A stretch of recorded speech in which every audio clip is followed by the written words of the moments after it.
You may start now, but recording is not possible right now. Sorry? Sir, only the issue is the recording is not available.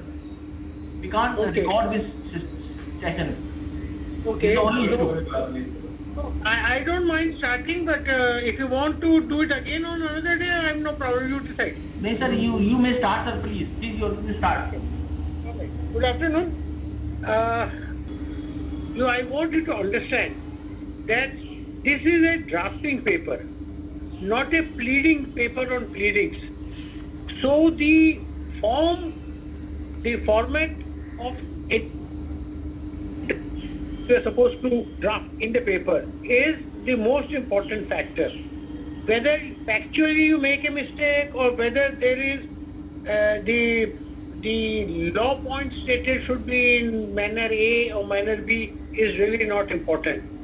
What you have to remember is that whatever document you are asked to prepare, whether it's an SLP or a writ petition or a original suit or an affidavit or any application, all of this has to be in the form in which it is expected under the Supreme Court rules. Please be very clear. That is the most prominent factor. The second factor which you must remember, and I have come across a lot of candidates who make mistakes in this regard, is that your awareness of the latest situation or latest position in law is very necessary on the subject on which the petition is to be drafted. You must not miss out on any of the latest positions, because that also shows that your draft is not up to the mark. Now, please, I always insist on this thing, that it is very necessary for you to remember that basically there is one simple structure of all petitions and applications to be filed in the Supreme Court. Just leave aside SLP because that has a special distinct format. But if you are drafting any petition or any application or any curative application or a contempt application, the basic structure which you must have, not of the Constitution but of the draft which you are making, is that you must first have the proper title on the top. Then you must state the provision of law under which that particular petition or application is being filed. You must state very clearly what is the provision in the Constitution, if it is a writ petition or under the Contempt Act, and also the relevant rule of the Supreme Court rules. You must state that, because that shows that you are aware of the fact that how it will be drafted in what manner. Then in the first paragraph, first 2-3 paragraphs, you must state who are the parties. The first paragraph, very first paragraph, should always state as to what you are filing and against what order. Then you must state who are the parties. The petitioners, the respondents must identify them. It need not be in a very lengthy identification, but the recognition of those paragraphs by the examiner that, look, he knows what is very necessary. Then you must lay down that what is the immediate issue which needs the filing of that petition and why. And that need not be very long, but a short, not even a synopsis. There should be one small paragraph which exactly tells the reader of the petition as to what you are trying to put forward, what is your principle. Then have your facts, then have your grounds, and then you have your praise. This is a basic structure in any, as I said, writ petition, a contempt petition, or a application. Everything is the same. In application, you always have a benefit of saying that the accompanying petition has all the basic facts, and therefore the facts are not to be stated to avoid repetition, and go ahead with the rest of it. The SLP format is always provided. You all know that you have the first para that which says that what you are filing against on what ground, why the impugned judgment is, or the order is bad. Then you have the questions of law.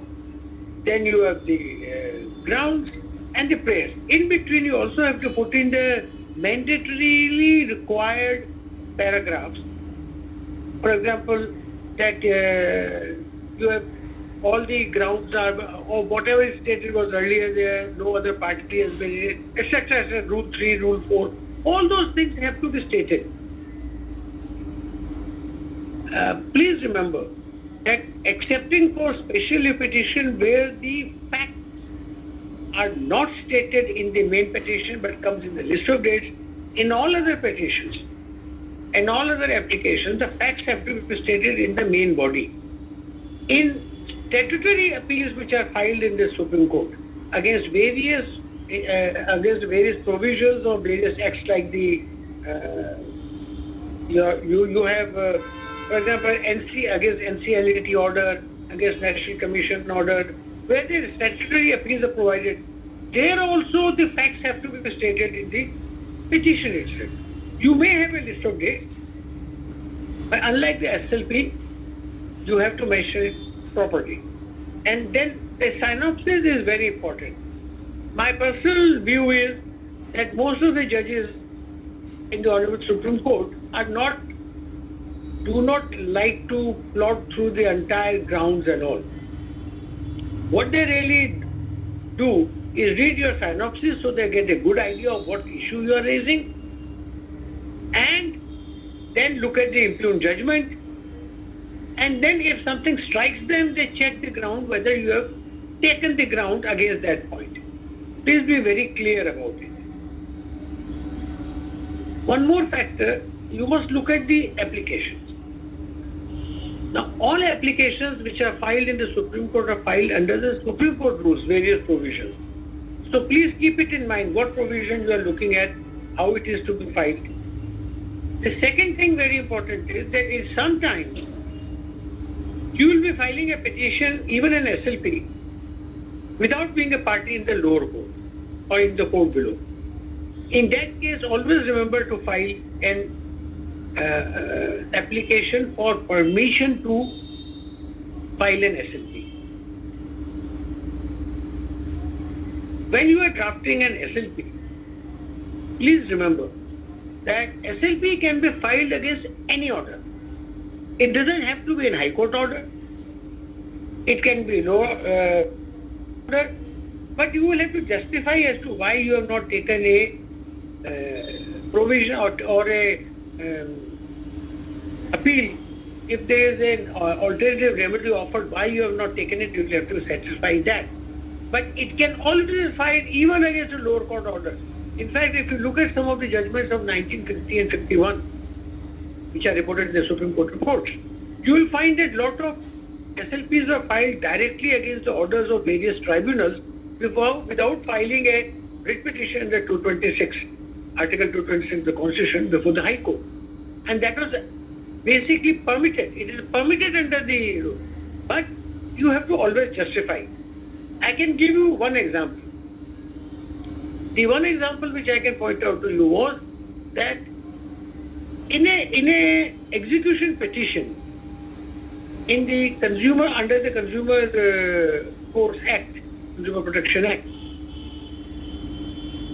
there is a revision which lies to the State Commission against a district court order in execution. Now, earlier the National Commission had the view that you can't file a revision or an appeal against the first revision. Now there is a three-judge bench judgment of the National Commission which says yes, you can file. But at that stage where I am talking of, there was no such provision. So what we had to do was to file an SLP, because the appeal doesn't lie. So we had to file an SLP against it, and then ask for permission to go back to National Commission in a revision. So you can always file a SLP, provided you justify as to why you are coming directly. Now, in applications, the Supreme Court trend or Supreme Court questions in papers or after drafting Sometimes they ask you, please read the question very carefully. I've noticed that whenever you are supposed to draft an affidavit in support of an application, at least 1/3 of the candidates always write the application itself. Please read it. What are you supposed to say? Are you supposed to draft an affidavit in support of an application or in support of a counter affidavit or support of a contempt petition? Or you have to file the application of the petition itself. Because A, you waste your time, and B, you're not reading the paper properly. You will lose marks. Now, let's take all the various petitions you have one by one. SLP, you know there's a format. You have to give the synopsis, you have to mention a list of dates, you have to give the format of the SLP, and then you have to give an affidavit support. Unless the question paper says, unless the question says that only draft this and leave aside the others, which sometimes I've noticed they've done that, you should always complete this set. In a writ petition to be filed in the Supreme Court, please remember that under Article 32, you must mention two things. One, why an article under 32, which fundamental right is being hurt and how. That must come in the first part of the writ petition, the first paragraph. The second is you also should justify why you are not going to do it. One of the reasons you can say is that there are other matters which are similar here, the issue is pending, and it will be a unnecessary step, or High Court has already taken a decision in another writ petition which is of the same matter. You can take all those grounds. But you must justify your 32, otherwise the Supreme Court is going to dismiss it, and that's bad drafting. Now, in a contempt petition, please remember that the contempt petition is filed in the Supreme Court under the contempt of Supreme Court rules, which are separate, distinct from the contempt of Court Act. So therefore, you have to mention that. And please remember, I have noticed some contempt petitions I've seen where the authority of the company is made a party. Don't make that mistake. It has to be the person whose job it was under the direction of the Supreme Court to do something which it has failed to do and also willfully failed to do. And that person's name has to be given. So just keep that in mind. As far as transfer petitions are concerned, in transfer petition, basically two types of transfers can take place. One is on the ground that a similar matter is pending here, and exactly the same issue is in your matter, and therefore instead of going to High Court, or if the matter is pending in High Court, you want to shift it to Supreme Court so that all the petitions are decided together and everybody gets a chance to argue this. Sometimes the question is asked, and it will be asked by the judges and it will be asked by the clients also, that why don't I file an infringement application? The issue may be the same, but the facts and the impugned orders may be different. Therefore, an impleadment may not serve your purpose, even an intervention may not serve your purpose. And therefore, it is always better to file a transfer petition saying, I got a writ pending in the High Court. It is the same issue as what is pending in the Supreme Court, so kindly transfer it. Now put that in your transfer petition. The other option is, when you want to transfer a matter from one state court to another state, then you can ask for transfer of the matter. And then you have to justify why it has to be in the second. All these are necessary in the drafting. A third type of transfer, which is also a subset of the first, is when you have matters pending, similar matters pending in several courts. Then instead of having distinct and different and contrary decisions by various high courts, have all of them clubbed together and brought to Supreme Court. So these are three basic grounds for transfer petition. You must justify, you must show why it is being filed there, why it should be transferred, and give if possible, I feel that it is necessary if you can point out that in the 2 or 3 similar petitions which are either pending in Supreme Court and one High Court or in different High Courts, what are the prayers? What are the issues? If you can put that in the transfer petition, that gives it more strength. As far as curative petitions are concerned, in curative petition, you have always to show the one mistake which is made by people while drafting is that they copy the grounds taken in the review petition or also in the main SLP or appeal, whatever it is. Now, unless you can show that why the order against which you are filing a review petition or a curative is wrong, independent of what grounds you took in the main SLP appeal or whatever, you will never succeed. So you have to make sure that when you draft it appropriately. Of course, in a question on drafting, question paper drafting, you may not be able to know what the complete grounds taken in the lower court is, in the main petition is, but then you'll have to fudge a little bit and try to make it sound as if it's slightly different. I think that's basically all I can advise you at this stage. If you have any questions, you can just ask me and I'll answer those so that you get a better idea of what we are doing. Tell me, any questions? Please. Yeah. In case... No. What you can see when the facts are not given in the question of law, in the question paper, then just mention facts and then you can say in one line the facts will be put in this place.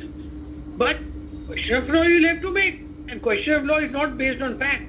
Question of law is based on the judgment given or the portion of judgment, and the portion which is given to you will always have the facts necessary for you. It will never be that you get a question where no facts are given. Then how will you form a question? Or how will you form your grounds?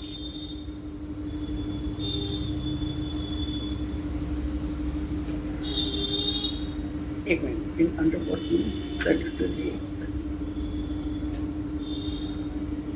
Oh, just a minute.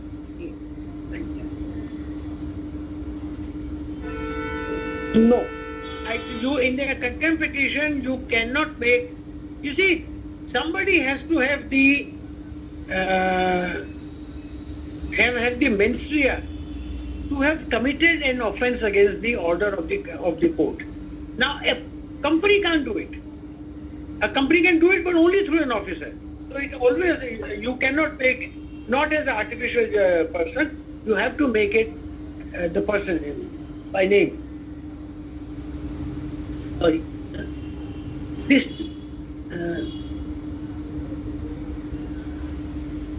so the appeal you have to mention when you file a statutory appeal. You have to mention the section of the relevant act, and there are rules in the Supreme Court rules. There are separate rules as to where a appeal is filed. I don't remember offhand what the rules are, but for every one of them there is a rule, separate rule or sub rule, which in the Supreme Court which says as to under that rule you have to file. Now, if you don't remember the rule, it doesn't matter. But you must mention the section. You can always say read with appropriate rules to make a shortcut.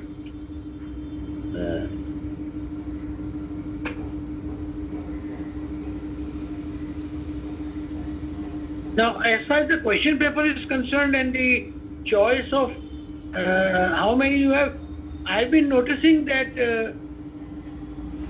there is one compulsory question on the whole and about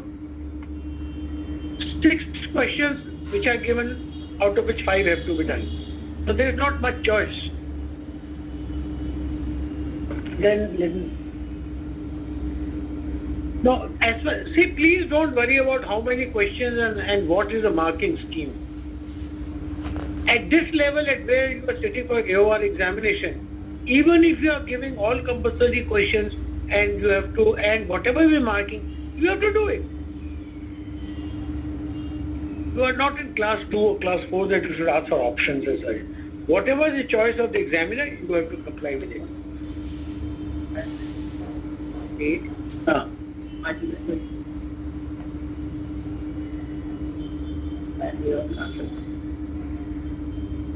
No. A question has been asked as to whether when clubbing of the FII is concerned, whether we can do it in a transfer petition. See, one problem is that FIR is a step prior to filing of the charge sheet. And the case as such in the court has not started. When you file a transfer petition, it has to be done with the transfer of a case, not of an FIR. The reason of clubbing of FIR and then filing it under Article 32 is that you should not be prosecuted in more than one state on the same fact and in the same matter. And that has, therefore, it's a filing of various FIRs in various is actually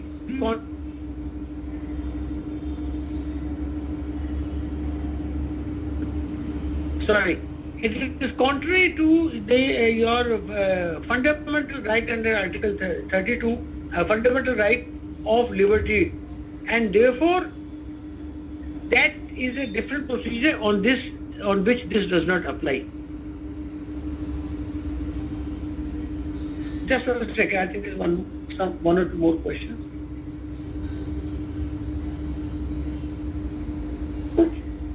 See, I can give you only a general idea of how the work is to be done.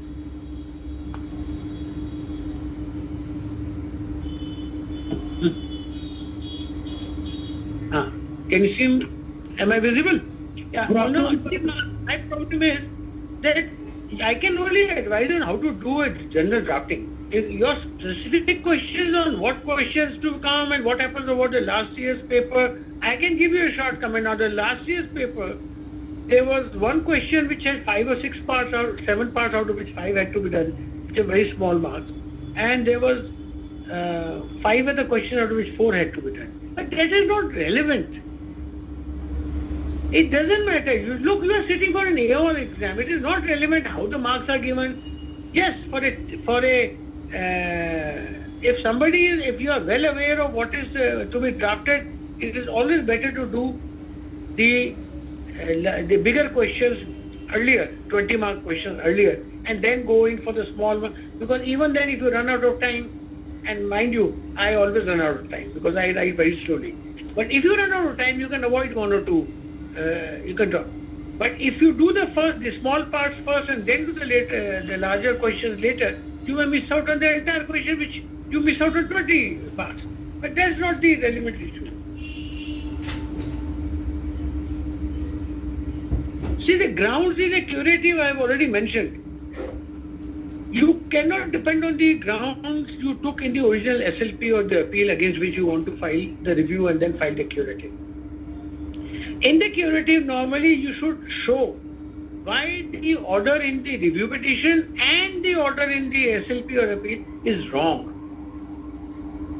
Think of it as an appeal against it. And then you have to justify that, and normally in curative, the ground should be either that a provision of law was not looked at, it was not considered, or that there was actually a blatant mistake. Curative is nothing but like an improved version of review. That doesn't make any difference. But you have to assume it. And curative is basically a tough draft. Because once you take all your grounds in SLP and then file a review and challenging that, and then you file a curative, unless you have a very specific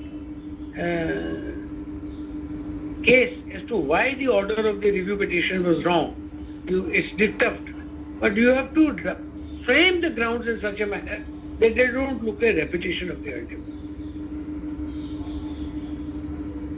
one. That I've already answered. See, as long as the question of filing an affidavit along with the other petition or SLP is concerned, please look at the question. I have sometimes noticed the question paper says that affidavit need not be filed. If not, then you have to file. Please remember that by itself the petition has no meaning unless it is supported by an affidavit, or it is a counter affidavit where you again it is a form of an affidavit. And that I must point out. See, in a counter affidavit, whenever, or in a petition also, whenever you write an affidavit that you are doing that, either there are multiple petitioners or there is a company or corporate body for which you are appearing, then you must write that I am so and so, I am well aware, and I have been duly authorized by either the rest of the petitioner or by the company. Then you must also point out in the counter affidavit that you have already that whatever is said in the petition is not true unless you admit it directly. The annexures are true copies, and also one paragraph that you have not stated anything which was there before the court below, and no documents has been filed which are not there before the court below. All that is part which is expected in an affidavit, and if you don't put it, you in the counter affidavit, and if you don't put it, you will lose.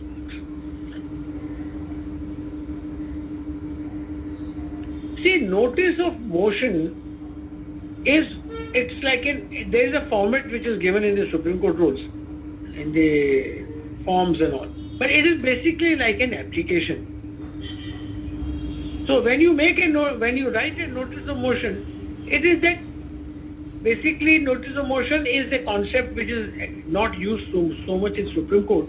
It is mainly used in Bombay High Court, where it is an application which says that we have filed this application, please be there.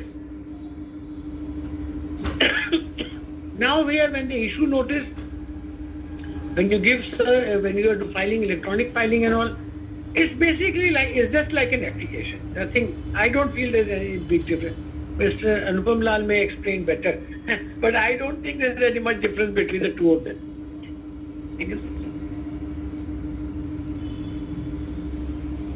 No, relevant statutory provisions you would not be given. You have to remember and take them out.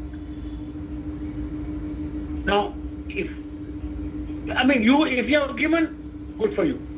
But I'll presume that they will not be given. You will have to do it on your own. And please remember them. You do a little bit of mugging of the rules also.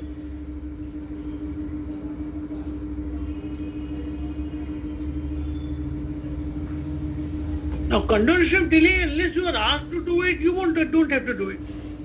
Continuation of delay is not an automatic requirement of any petition or appeal. It's only if there is delay. If the court says, if the question in the question paper says that there is delay, then you have to do it. There's no doubt about it. But if it's not there, you don't have to file automatically.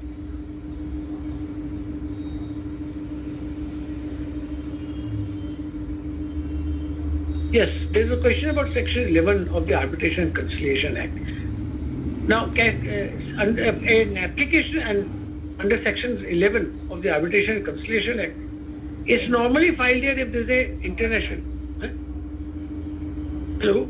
Can you hear me? Yeah. Now, in the Section 11 petition, only three things are very important. One, you must show that there is a arbitration, there is a contract, parties are there. Second, you must show that there is an arbitration clause in that. And thirdly, you must show that when you come to Supreme Court to file a Section 11, that there is an international party to it, a non-Indian.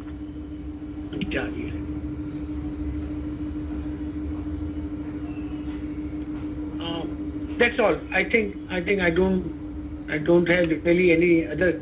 The rest of the questions are repetition of what has already been asked. Mr. Anupam Lal, you may proceed. I'm finished. Thank you. Thank you so much, sir. Go ahead. Yes, thank you, sir. So how many people have joined through the link? Mr. Walia? I don't see the link.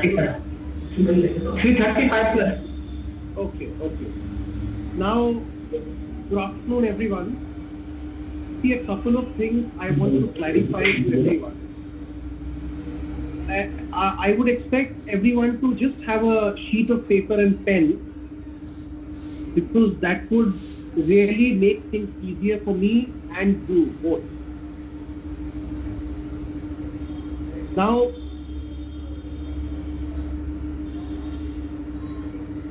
my voice is low. 1 second. Am I audible now? Is it okay now? Yes, sir. Yes. So I would request everyone to have a sheet of paper and pen, because that would make things easier for you. A couple of things I want to clarify. See,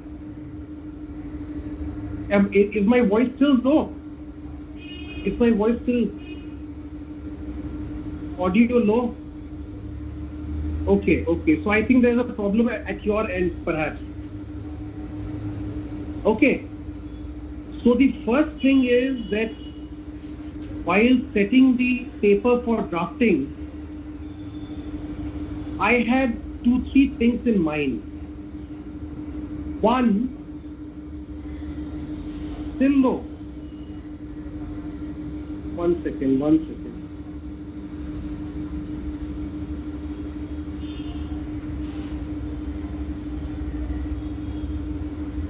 How do I increase the volume?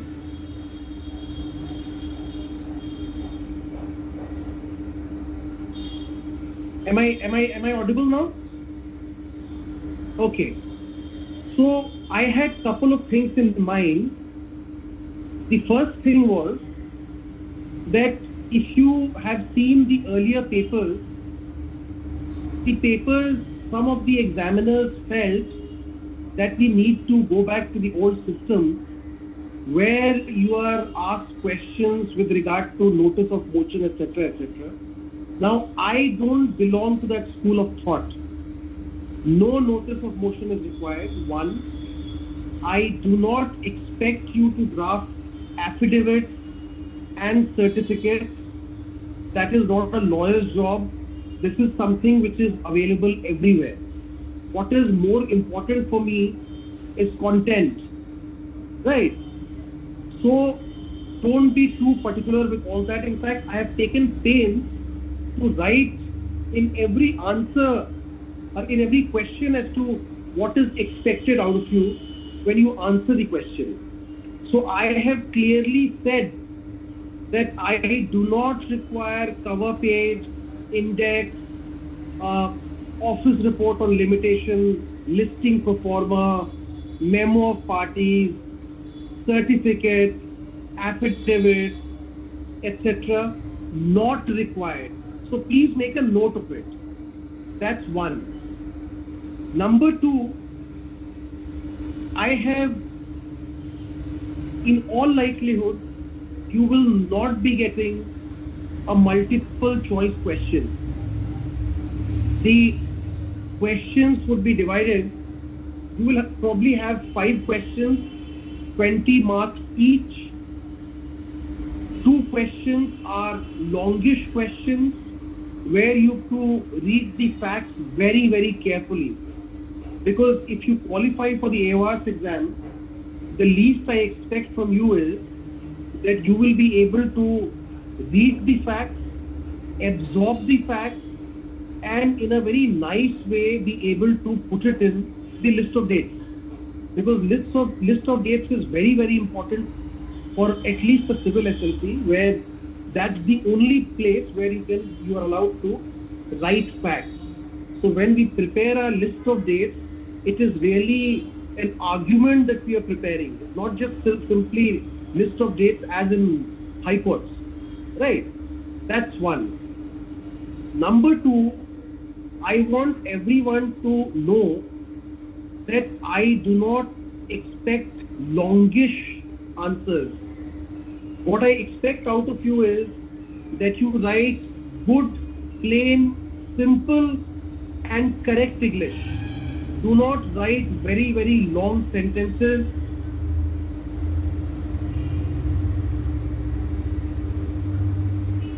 If you've all read something like essay, you do something writing. So be very, very expressive, simple.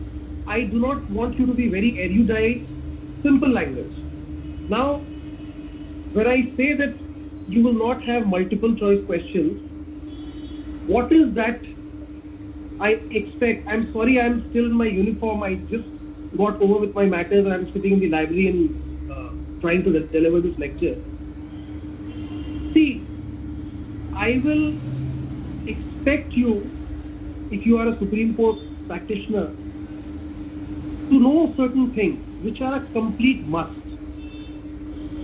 Like, what is a civil SLP? When you are asked to draft in the Supreme Court, what is a criminal SLP? What is a civil transfer? What is a criminal transfer? What is a writ petition? What is a public interest petition? What is a review? What is a curative? Okay, so these are basic things that I expect you to know. And obviously, I mean, I do not expect most of the people to do suits, etc. early in their life, but you should know the concept of an original suit in the Supreme Court is something that I expect you to know. Now, there are varied topics on which you can, you can be expected to write answers. Now, with more than 24 statutes having a direct appeal to the Supreme Court, you may be asked to draft a statutory appeal.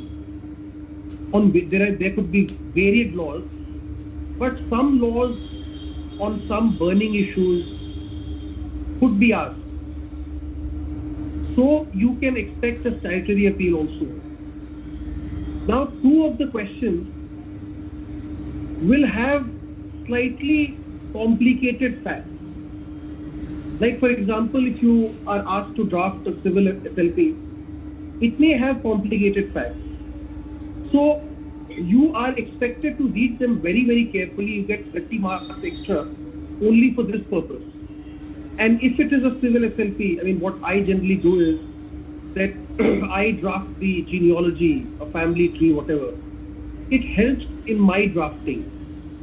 So each one to himself. Now, what is very, very important is that when you draft an SLP, what do I expect out of you? I expect that you will give me 2 decent questions of law, 4 decent grounds. The grounds should not be totally unassailable, unsustainable, etc., etc. I want 4 decent grounds and 2 decent. Please don't go for 10 grounds because then they become repetitive. As far as I am concerned, 2 questions of law, 4 grounds, good enough for us. Now, if there is an interim prayer that you have to ask for, an interlocutory prayer, I want you to apply your mind. What is the stay that you are seeking? And if you are asking for a stay, what are the grounds for interim relief? Why should an order of status quo, stay, etc., be granted in your favor? So those are things that I would really very, very carefully look at. Now, for example, if there's a review petition, I want you to understand that you are drafting a review for the Supreme Court. If it has things like no non-application of judicial mind, you are never going to succeed, because you can't tell the highest court in the land that there has been non-application of judicial mind. You have to be very, very polite, and you have to say that it perhaps escaped the kind attention of the Honorable Supreme Court, or an inadvertent mistake that has crept in, perhaps not argued. The Honorable Court failed to take notice. Right, so you have to be very, very polite, very, very guarded in your review petition. You can't say that you are factually incorrect and, suffers from non-application of judicial mind, etc., etc. So these are things that you have to be very, very cautious about. For example, if there is a public interest litigation, I expect you to know what are the statutory paragraphs. Like in a suit, you have these cause of action, limitation, territorial jurisdiction, etc., etc. So PIL has statutory declarations. You must be aware of that. If I find those declarations to be missing, then obviously you will suffer. Now, one more thing I want to share with you is that a drafting paper is always a longish paper. You have to time yourself. First two answers invariably take most of your time. So first two answers must not consume more than, say, if you have 5 questions, then this is how. I will take the questions a little later. So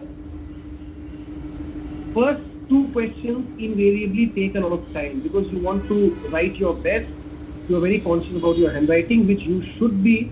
Bad handwriting is a strict no-no. We have great difficulty in correcting the papers. So if you do 2 in 1.5 hours, then the other 3 you could do in 1.5 hours, which means for the latter 3, you only get half an hour per answer. So therefore, I have been very, very careful in saying that you don't draft these. Now, even as far as synopsis, etc. is concerned, synopsis is a very, very important part of a civil SLP. I should get the juice of the matter in the synopsis itself. You don't have to re-argue your entire case, but at least I have to get the juice of the matter.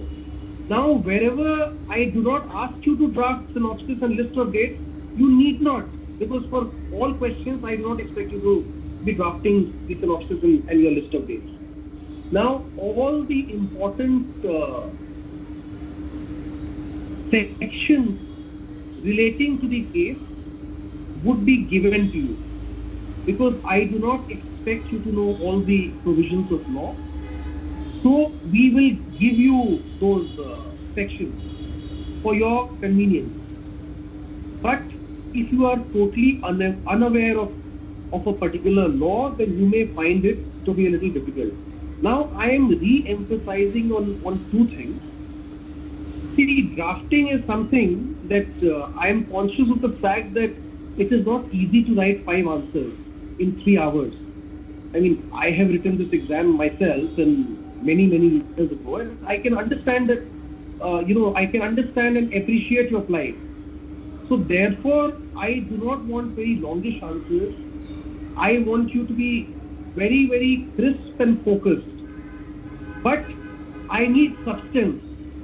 For me, if there is a 20-mark question, then don't think that if you give me the correct format, I'll give you 10, and for the other content, I'll give you 10. So therefore, for me, format is definitely important, but the real meat of the matter is more important. Now, 2 of the questions, as I indicated earlier, have complicated facts. But the facts, don't get stressed out with the facts, okay? Because the questions are very simple. But unless you are able to absorb the facts, you will not be able to answer them. So be very, you have half an hour to read, which is a decent time, it's quite a lot. But then you must be able to absorb the facts. Questions are simple. Now, there will not be any choice. 5 questions and 20 marks each. So you have to accordingly type to yourself. Now, I am ready to take questions if you have questions.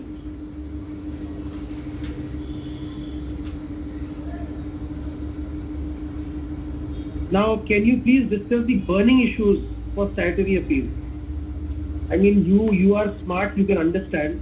If you read newspapers every day, what are statutory declarations? Take out a PIL, go to the Supreme Court rules, and you will find what are the declarations that you are supposed to give in a PIL. Now see, whenever I ask you a question, I will be very, please look at the end of the question, which will clearly state as to what is expected of you in the answer. What is expected of you? Like, for example, if I have asked you question A, so at the end of the question, I have given instructions. Okay, where I say draft out so and so an appropriate petition. I will clearly say what I expect. You draft a synopsis, you draft a petition. Okay, I have in the question, in fact, also stated where I have asked you to draft list of dates, and where list of dates and memo of parties are not important. Please don't draft. I say that please don't draft.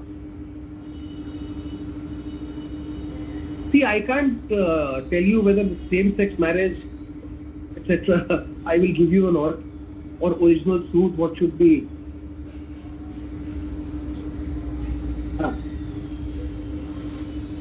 Now, all these are leading questions that you are asking me. So I will not. If you've heard my lecture, you will understand what will be asked of you. Okay, I can't tell you on which issue there will be a statutory appeal. Obviously, that I can't tell you. No, see, you've not. People who are asking me these questions have not heard my lecture. I have very clearly indicated in my instructions where I say, please do not draft affidavit, certificate, memo, parties, etc. I have clearly stated in the instructions. Synopses are not expected to be lengthy. You have to give the juice of the matter. When I read the synopsis, I should broadly know what your matter is, and where, if it's civil SLP, where has the High Court gone wrong. That is what is expected of you. No, cost title, you can definitely, cost title, how will you draft an SLP without a cost title? You will be given names in the problem. So you say Mr. Lakshman versus whatever, Mr. Ram, that at least you are not expected to give the exact address of Mr. Lakshman. There is no subdivision in questions. There are no multiple questions. So there are no subdivisions. Please share some of your drafts. How do I do that? I am a senior counsel now, so I don't. So you cannot be innovative in your prayers. A special leave petition has only one prayer, which is grant special leave to appeal. Once leave to appeal is granted, all the prayers made before the High Court is deemed to have been imported before the Supreme Court. That's the meaning of grant of special leave. Can't be innovative. Obviously, if there's a PIL, then you have to have proper prayers. Grounds are always a problem. I don't think grounds are always a problem. You have to understand that there should not be multiple grounds, because once after, I expect 4 grounds from you, as I've told you very clearly. I don't expect 8 grounds, because then they become repetitive. 4 or 5 grounds are good enough for me. Prayers in statutory appeals, I mean, that you have to figure out yourself.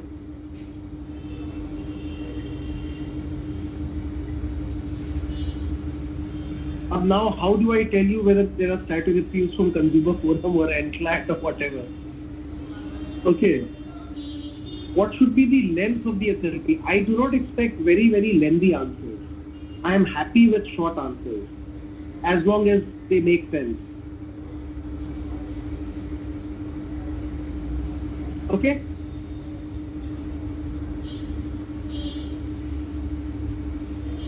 And one more thing, when you write your answers, every answer should begin from a fresh page. Otherwise, at times, it becomes very, very difficult in marking.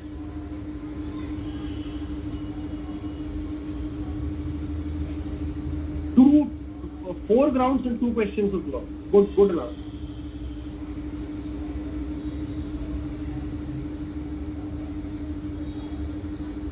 And please be very, very clear with your answer numbers. Because if you write answer number 3 and you've actually attempted question number 2, then I can't give you marks.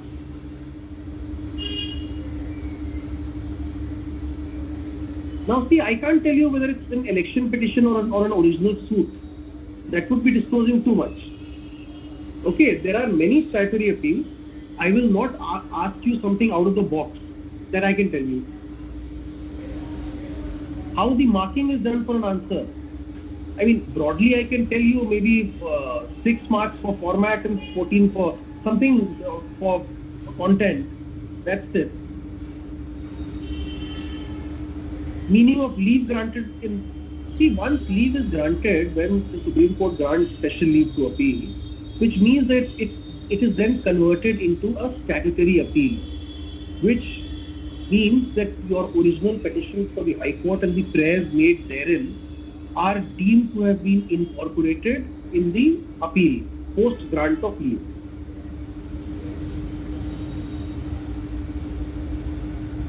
No, see, if there is a review petition, I don't know whether there is a review petition or not, I will in the instructions clearly write what you have to draft in a review, whether you have to draft LOD or etc. etc.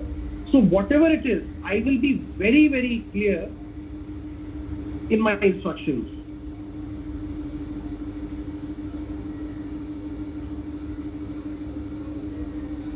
If both remedies available, civil, criminal, then it is your call as to what you think is the appropriate remedy. No, I can't share drafts. Annexures to be marked in synopsis or LOD. My dear friend, if you practice in the Supreme Court, annexures are always marked in the LOD, never in the synopsis.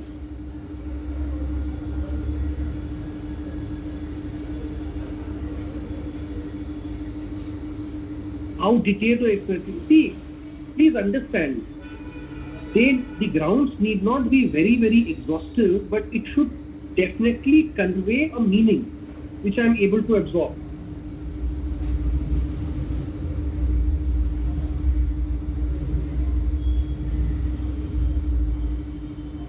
If annexure marking necessary in the draft, wherever annexure marking is necessary, you will find it in the question itself, where I've said please mark annexures. LOD is list of dates.